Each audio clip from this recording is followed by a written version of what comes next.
guys.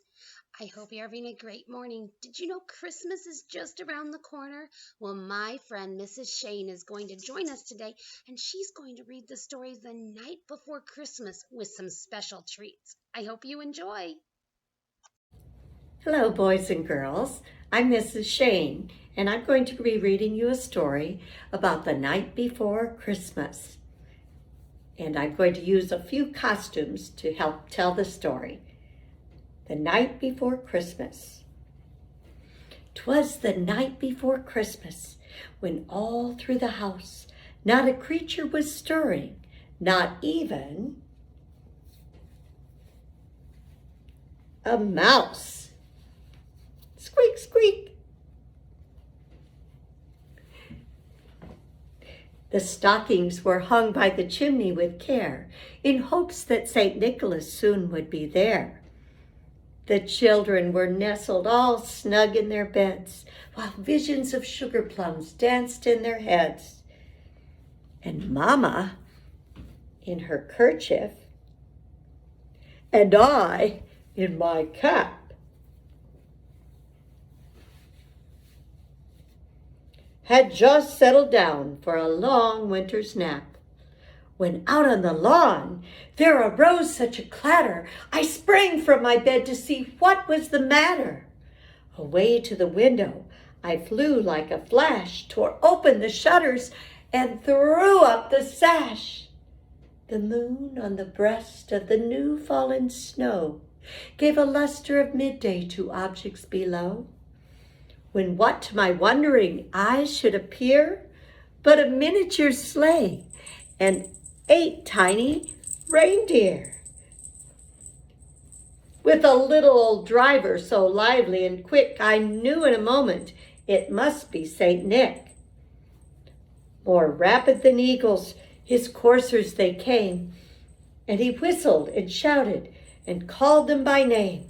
Now Dasher, now Dancer, now Prancer and Vixen, on Comet, on Cupid, on Donner and Blitzen, to the top of the porch, to the top of the wall. Now dash away, dash away, dash away all. As dry leaves that before the wild hurricane fly, when they meet with an obstacle, mount to the sky, so up to the housetop the coursers they flew, with a sleigh full of toys, and St. Nicholas too. And then, in a twinkling, I heard on the roof the prancing and pawing of each little hoof. As I drew in my head and was turning around, down the chimney St. Nicholas came with a bound. He was dressed all in fur from his head to his foot, and his clothes were all tarnished with ashes and soot.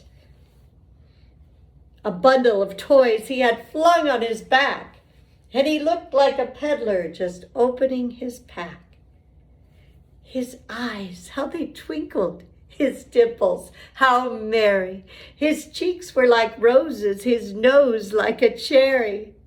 His droll little mouth was drawn up like a bow, and the beard on his chin was as white as the snow. The stump of a pipe he held tight in his teeth, and the smoke it encircled his head like a wreath.